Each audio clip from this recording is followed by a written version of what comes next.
You're watching the KOAM Morning News on Fox 14. Today, Freeman Health System announces a dramatic milestone in the 2-year fight against COVID-19. Chilly Thursday on our hands. That may even include a snowflake or two. We'll have the latest from the Skywatch Weather Center. And more good news in the fight against COVID-19 as daily deaths are expected to drop in the next 4 weeks. All that and more coming up. The 4 states' most watched news starts now. Thanks for joining us for the KOAM Morning News on Fox 14. I'm Tanya Bach. Parts of northwest Arkansas were heavily damaged by a tornado early Wednesday morning. And this is video out of Springdale. Officials say 7 people are in the hospital. 2 are in critical condition. Significant damage was done to an elementary school and warehouse. The city's mayor issued a disaster emergency proclamation and says the state has offered its support. Emergency crews from Fayetteville are also assisting with the cleanup. On Wednesday, the McDonald County School District posted a message on its Facebook page showing support for those affected, including the students and staff of that elementary school. Officials also noted that some of the district's teachers live in the Springdale area and are affected by the storm damage. Well, this recent round of severe weather has reinforced the McDonald County District's hope to have a school bond passed to build new storm shelters.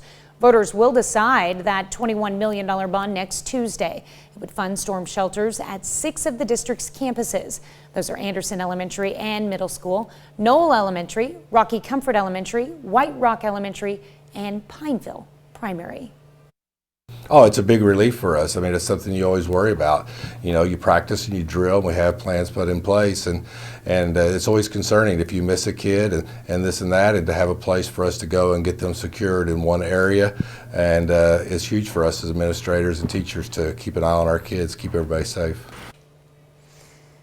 Officials say the bond would not change the current tax rates. On Wednesday, Freeman Health System announced great news: no COVID patients. After battling the pandemic for the past 2 years straight, Freeman healthcare workers can return to a state of normalcy. Their last COVID-19 patient was released yesterday. And now the COVID unit can be opened up to non-COVID ICU patients.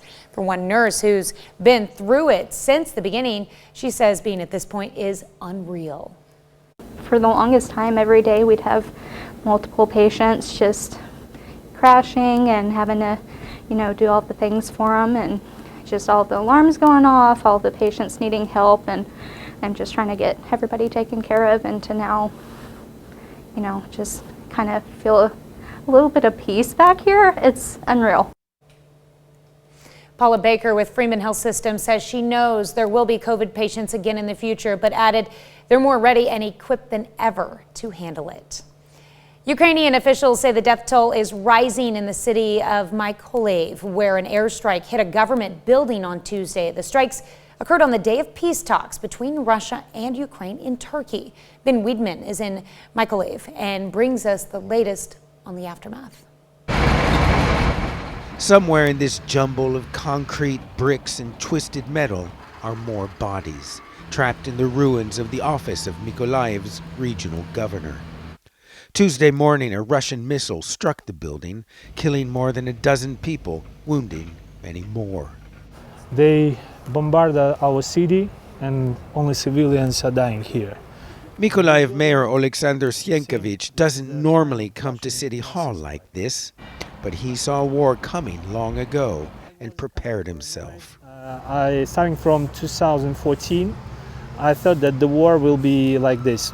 So everything you see on me, this bulletproof vest, boots, anything, I bought it a couple years ago. So I started to learn how to shoot. I was in a special school for that. On the outskirts of his city, recently downed Russian attack helicopters suggest the Ukrainian military also saw this war coming. They've managed to stop Russian forces in their tracks, regaining territory lost at the start of the war. 5-year-old Misha is recovering from shrapnel wounds to his head in the basement-turned bomb shelter at Mykolaiv's Regional Children's Hospital.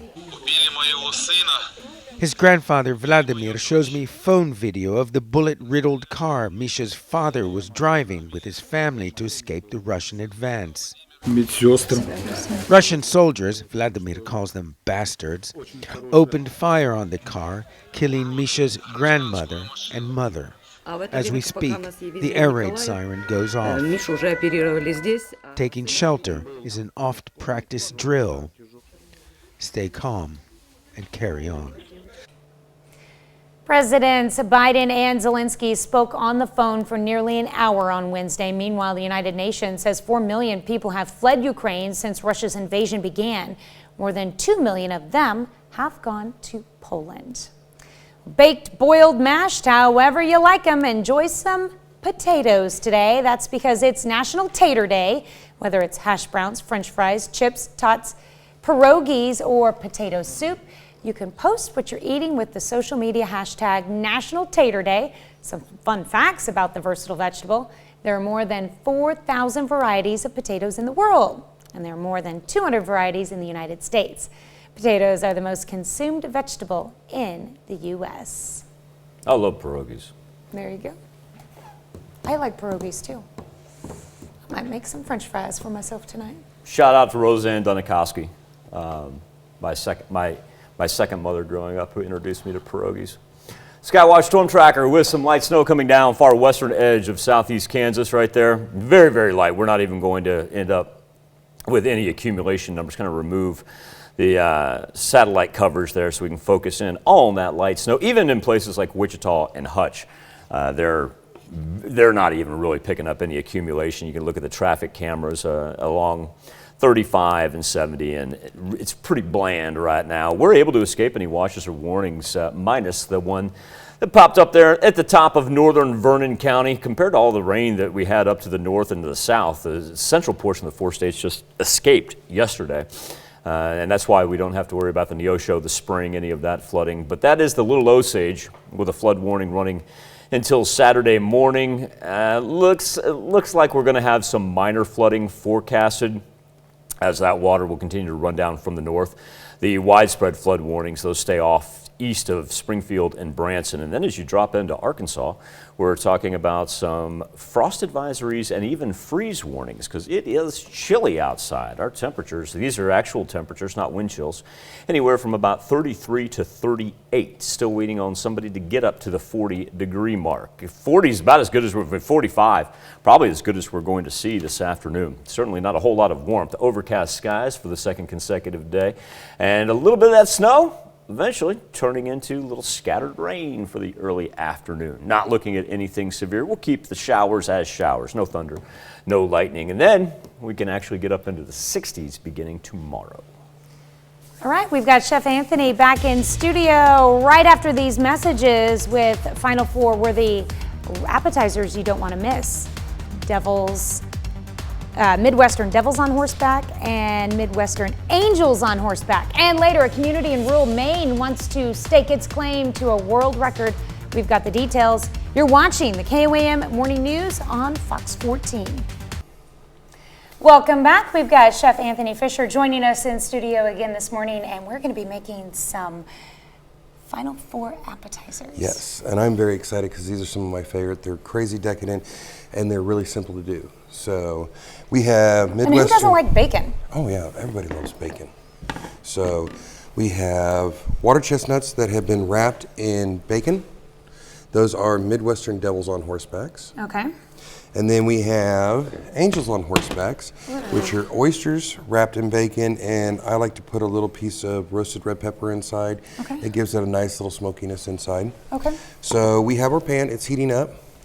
And what you'll do is you'll pre-cook your bacon about 50%. You want it to start cooking, but so that you don't want to cook it too crispy because then you can't wrap it. Right, it needs to still be flexible. Yes, and we're going to start laying those right in, and we've just laid them, stuck them with a toothpick so that they'll hold together real easy for us. And so just leave your toothpick in and lay them right into the hot pan. Easy enough there. Do a few of these up right here for you. Are these just like canned chestnuts or? These are just canned water chestnuts. Okay.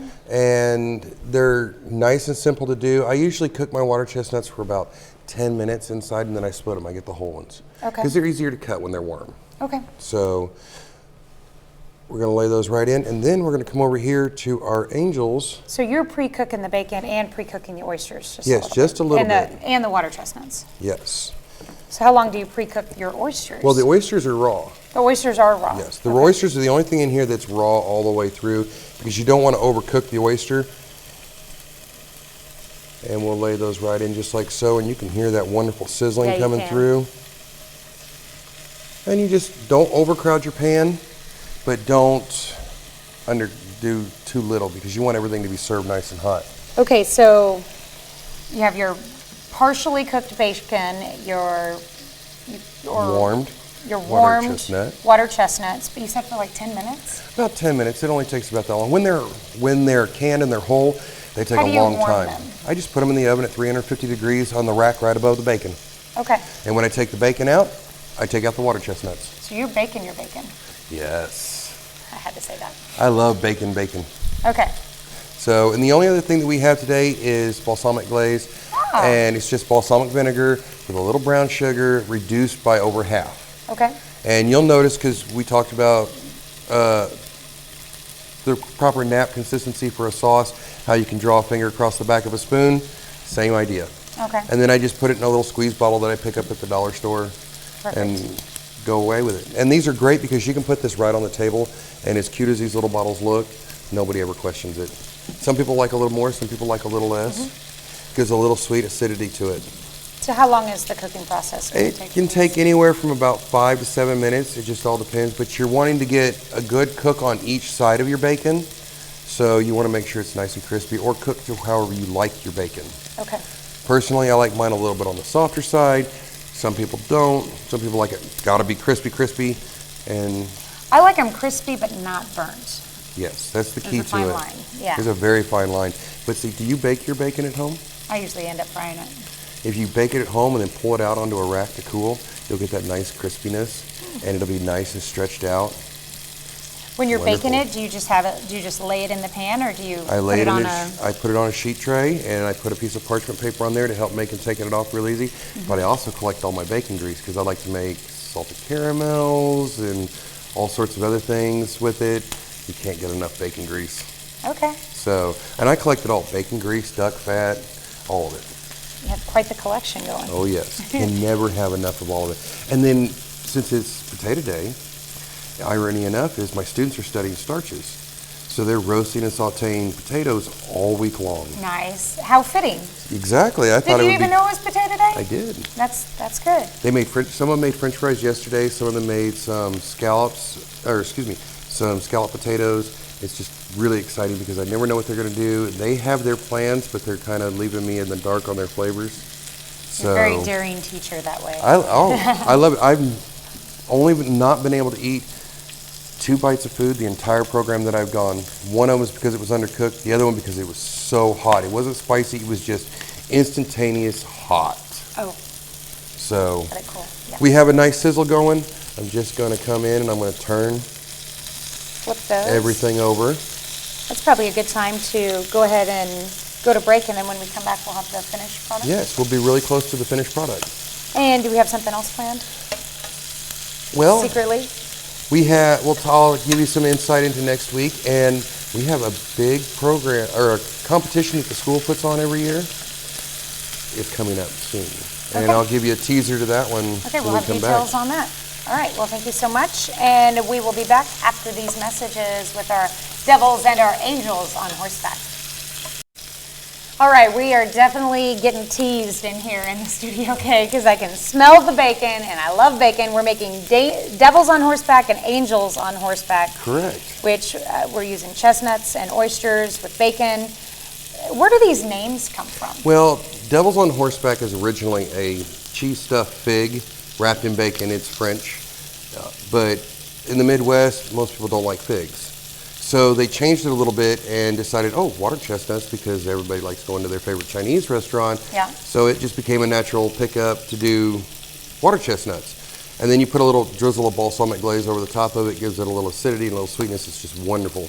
And then Angels on Horseback, it's a French one as well. It was just an alternative for the oysters that have been sitting for a day or two, that you have, instead of serving them raw in the half shell, You can clean up the shell to make a really nice presentation and then serve them just like this. Okay. So we're pretty much almost done cooking. Our oysters are done. We don't want to overcook our oysters, so we're going to take those right out. And what we've done is we've cleaned the shell, and we're going to place them right back into that shell. How pretty. Because it makes for a really nice presentation. Yep. Trying to specifically grab the oysters. I'd help you out, but I don't want to burn myself. Oh, I understand completely. Just a little patience. You never want to rush anything, because the bacon itself likes to stick to itself. Delicious. And they look so good sitting on top of their own little half shell. And then our water chestnuts, we're just checking our baking to make sure that it's the way that we want it to be. And as you can see, these are perfect for me because I don't like my bacon real hard. So I'll lay those right up on there. And these are great because they're relatively simple to do. And you can do this all in the oven. You don't have to use a pan like I'm using here. You can do it in an oven at home. So you can put everything in the oven and you can time it out. Your oysters are going to take about 5 or 6 minutes, and your water chestnuts are going to take about 8 in the oven. So you can plan it out a little bit, have them ready for the game, because the Final Four is this weekend. Yes, it is. Where do you find the oysters? The oysters, Simon Market has beautiful oysters that come in packs of 6, and they're raw, ready to go. Just thaw them out and run with them. Okay, are they, I've never really worked with oysters. Are they hard to get when they're raw? Are they hard to get out of the shell? No, they have just a single point of contact. You take your little knife and cut it right off there, and then you have your bacon, just wrap it up real tight however you like it. And I've seen people where they'll use a whole piece of bacon and wrap it all the way up. And personally, I use a half piece because there is such thing as too much bacon. It's a very fine line, but there is such a thing as too much bacon. I don't know about that. Is there? And then we have our beautiful setup like this, and we're going to take our balsamic glaze. Oh, perfect. And just do a nice little drizzle and drips, because we want to get just a little bit on everything. And you're putting it on both varieties? Oh, yes. All right. And so for the cleaning of the actual shell, do you boil them? Or No, just take them to the sink and scrub them. Wash them out, make them pretty. Yep, Okay. scrub them really good. If you trust your washing capabilities, so knock yourself out. And then when they go to serve, if you serve it on the half shell, they can pick up and walk with it. It makes it really nice. Yeah, it's handy and fancy. It is, just a little bit. Now that's going to be really hot, so be careful when you take a bite. I figured I will let you give us a little teaser about an upcoming competition. Yes. So the Culinary Dragons hold a competition every year. We call it the Showdown, and it's student versus teachers. So I take on a challenge from my students. They compete against me in teams. Last year, I squeaked out a win by 2 points. I had to dye my hair purple. But I made sure that the students who won, everybody got really nice skillets and some coats and some hats. They had a lot of fun. This year we're putting a little twist on it. We actually have my friend Chef Laurent is coming in from Sparta High School, and he's bringing a team. So he and I are going to team up and take on a team from Pittsburgh High School and a team from Sparta High School. Oh. In this competition. It's coming up on Good Friday. My contact information, if you'd like to be a part of it, is on your screen now, so you can kind of join us. Feel free to reach out to me, the high school number, my cell phone number, my email address, and you can be a part of any way, shape, or form that you like for this program. It's an interesting competition because it puts the students in the real world predicament of working in a restaurant, but it's really cool because it is a chopped base competition, so it's mystery basket ingredients. We don't know what it is. Oh, that's cool. Are you looking for help with like prize donations at this Prize point? donations, cost funding to help offset the cost for it, because it does get a little expensive on this program. But you like that, don't you? Mm-hmm. But then we also we're going to do a teaser next week about what this competition is all about. So next week, for the 6 o'clock hour, we're going to debut a mystery ingredient for me. I'm not going to know what it is. I'm not even allowed to pick it up from Simon Market, so somebody else is going to have to pick it up, and they don't want to make sure that I don't cheat in any way. So, and then Will Martinez, I unveil it at 6? Yes, you'll unveil it. The mystery meat? That's scary. Stuff you, don't know how long it's been in there and it wasn't labeled, so you're like, I don't know. How much meatloaf did you have as a kid? They're not Cub Scout parts, are they? Oh, Stop that. so yeah. I love you, Michael. And meatloaf, I'm afraid because I dug into the bottom of a freezer once of mine, and I found an old meatloaf, and it was dated like 3 years prior. I was scared. Mama Hayslip, So growing up with Mama Hayslip, you just you never knew. yeah, you never know. You never knew. But we'll have some fun, and Martinez Produce is going to graciously give us one of their boxes to debut and use as the produce. So That'd be awesome. I have to plan ahead every possible contingency that I could face. I never know. Simon Market can be a little devious at times. This will be fun. This will be a lot of fun. So I'm excited. All right, well, looking forward to that next week. And again, you can find these two segments on our website later this morning at KOAMnewsnow.com, plus our segment from earlier this morning on the KOAM Morning News that was very helpful, Cooking Equipment 101. Yes. Yes. So be wise, buy wise, and have fun. All right, and we will have fun and enjoy. We'll be right back. President Biden rolled up his sleeve for a second COVID-19 booster shot. Came after he delivered a speech urging lawmakers to secure more funding for his administration's COVID-19 response. White House has been warning things like free vaccinations and COVID testing are at risk if more money is not freed up for them. President Biden specifically noted without additional funding, free booster shots may not be available for everyone in the fall. And that could prove especially problematic if there's another surge of the virus. Currently, second booster shots are only authorized for people 50 and older. The battle against COVID-19 appears to be moving in the right direction as the CDC published its ensemble forecast Wednesday, predicting the average number of daily deaths will drop over the next 4 weeks. Keep in perspective, though, that's still more than 14,000 people expected to die from COVID-19 over the next month. That is slightly higher than the prediction made in last week's ensemble forecast, but it's still one of the lowest projections this year. The Omicron subvariant that's caused COVID-19 cases to skyrocket in the United Kingdom is now the dominant strain of the virus in the United States. Mandy Gaither with more on what region's being hit the hardest and what experts say we should be doing now. BA2, the highly contagious Omicron subvariant, now accounts for nearly 55% of all COVID-19 cases in the U.S., according to the latest data from the CDC.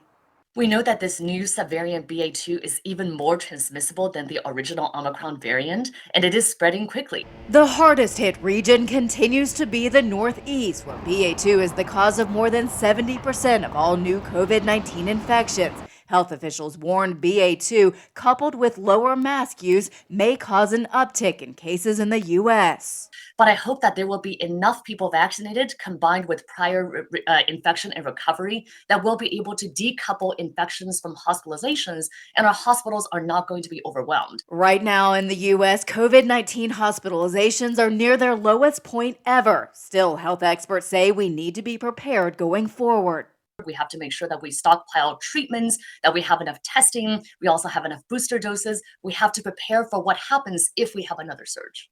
The FDA has now expanded the emergency use authorization of the Pfizer and Moderna COVID-19 vaccines to allow adults age 50 and older to get a second booster as early as 4 months after their first booster dose of any COVID-19 vaccine. But the CDC says only about 29% of those fully vaccinated have gotten the first booster.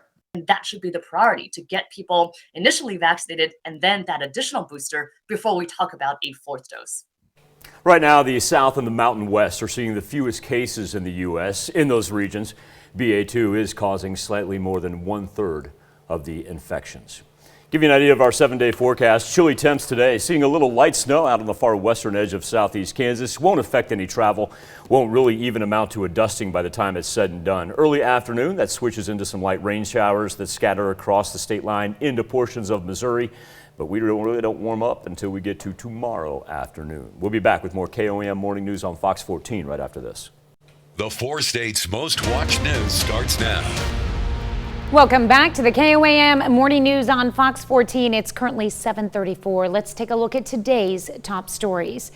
Students of a local school are learning more than the normal curriculum. They're learning to give back. On Wednesday, Gloria Deo Academy in Joplin hosted the second annual Construction event. Students brought canned food and non-perishable items to donate to Watered Gardens. They also had a little fun with it by building things out of the food items.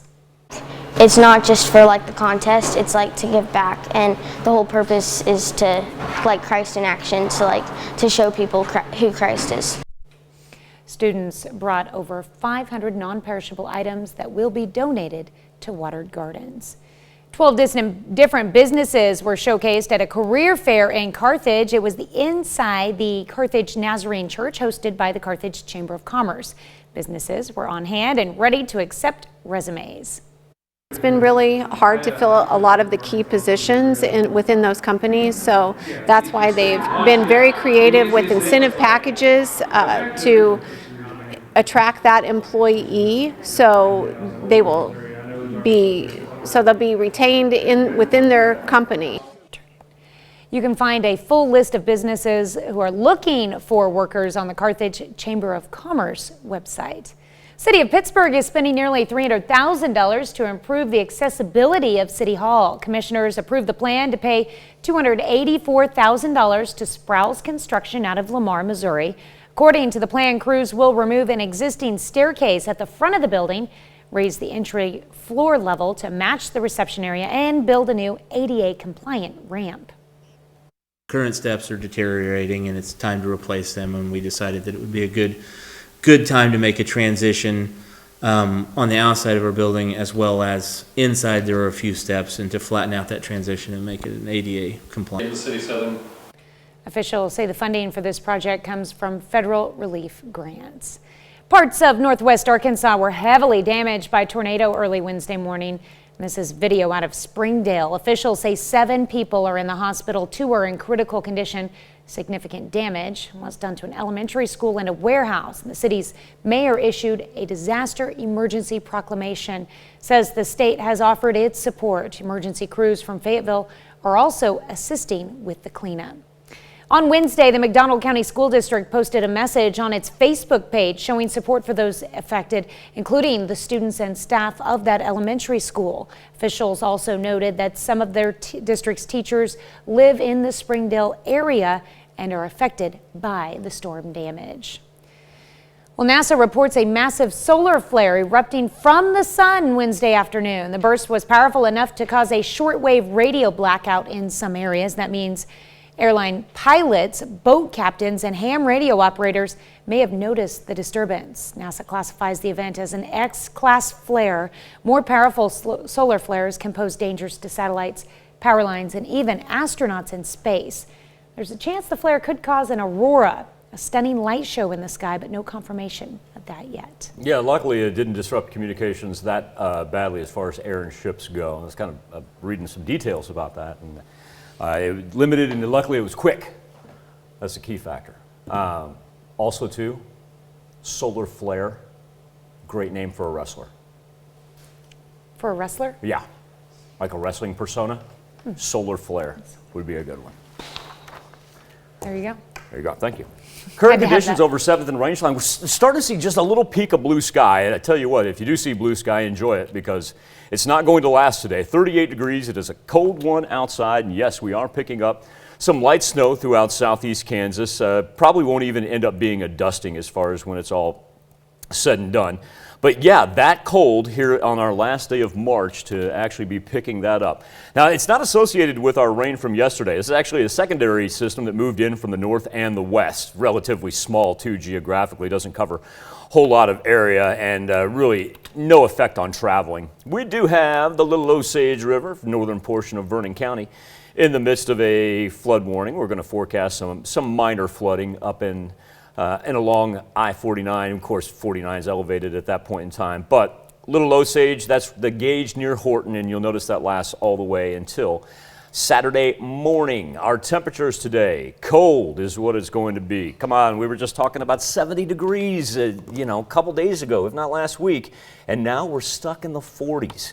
Also, too, as this transitions into some, say scattered showers, overnight, if you've got plants outside, I want to remind you, we're going to have some widespread frost for late Thursday night into early Friday morning. But Friday afternoon, finally, back up into the 60s, get some sunshine, and really get ready for a nice end of the work week and great beginning to April. Be back with more KOAM Morning News on Fox 14 right after this. It's time to honor this morning's four-state hero. Specialist 4th Class Bob Field served in the United States Army in 1968 with the 1st Air Cavalry, a veteran of the Vietnam War. He was awarded 2 Purple Hearts, Army Commendation Medal, and several other awards, and a native of Miami, Oklahoma. We thank you, Specialist 4th Class, this morning's four-state hero, Bob Fields. This morning on our Instapoll and our KOAM News Now Facebook page, our Something to Talk About, music and artificial intelligence. Human interaction with AI, not a new thing. We've been able to play against a computer and play games like chess, checkers, do it for decades. We've even seen robots and humans work side by side for years. And collaboration that usually is taking place in a factory setting. But now engineers are looking into more artistic collaborations. Let's take, for example, man, machine, and what's known as JT, a jazz transformer. It's an algorithm that has performed with human musicians. Our question to you this morning is, what's your favorite type of music? 65% of you say it's good old-fashioned rock and roll, 21% say country, and then in single digits, we've got classical, rap, pop, and jazz. I want to thank everybody for taking part each and every morning. If one nonprofit organization gets its way, a rural part of the state of Maine will become home to the tallest flagpole in the world. It's just one thing that this organization has planned. Now you have some state lawmakers getting behind this group. Brian Seidlinger with their story. According to Wreaths Across America, Flagpole of Freedom Park in Columbia Falls will become the only place in the country to honor all 24 million American veterans in one location, symbolizing the commitment and sacrifice veterans make to protect America's freedom. We love the country, and that's why we want to do this. So I apologize for being a little emotional. It's a tremendous amount of work and effort that's gone into this. The flagpole itself will be 1,461 feet tall, and between that and the hill it's built on, the flagpole will reach 1,776 feet above sea level, making it stand taller than the Empire State Building, with 2 observation decks, including one at the very top. The flag will be about the size of 1.5 football fields, and around the pole will be 55 individual remembrance wall parks with the names of every single veteran in United States history etched in them. The entry to the park will be a village known as Village of Old Glory, with restaurants, shops, hotels, and a 4,000-seat venue for live events. The Flagpole of Freedom Park will open the opportunity for workforce development in Washington County, infrastructure investment in the area, and increased revenues for the state. Always a win-win situation. And there's one other feature Wreaths Across America says makes the centerpiece of Flagpole of Freedom Park an essential necessity. What makes it important, I think, it's right in the flight path of the planes that go back and forth overseas. This pole is going to be flying the last flag that they'll see. And also, it's the first flag they'll see when they come home. We'll be right back with more KOAM Morning News on Fox 14. There's a scam going around. You're going to want to hear about this, where you receive a text from yourself. In Consumer Watch this morning, a scam is circulating the nation, and it's coming from an unlikely source, your own cell phone number. Laura Podesta warns us about the phony message and what to do if you receive it. Chris Welch is an editor and reviewer at The Verge. He normally writes about how technology can help you, but Monday, the latest scam popped up on his phone. A text from himself. To see it as your own number, there's something weird and kind of unsettling about that. And so I checked on Twitter, I searched, spam own number, and sure enough, it seemed like a big wave of people had just gotten this text. He said the text congratulates you for paying a bill and includes a link. Chris clicked on it for his own investigation. So the link in my case took me to the website of Channel 1 Russia, which is like a state media TV network. The scam is targeting Verizon wireless users. Verizon says it significantly curtailed the activity and in a statement said we're actively working with others in our industry and with U.S. law enforcement, adding we have no indication of any Russian involvement. Fraud experts say our phones have become the contact method of choice for scammers, and we should treat our phone number the way we do other sensitive information. The National Consumers League says phishing scams were the third most reported type of fraud complaint in 2021. Really, just the best advice for most people is just delete the text, ignore it, don't click on the link. You can also forward the message to the Federal Trade Commission at 7726, report the phishing scam to local police or your state attorney general, and tell friends, family, and coworkers. Welch says this scam isn't going away quickly. Right after our conversation, he received another text from himself. Laura Podesta, CBS News, New York. Fraud experts recommend you don't show the link that you received on social media or anywhere that gives the scammers more exposure. We'll be right back with more after this, but first, let's take a look at the market prices before the opening bell.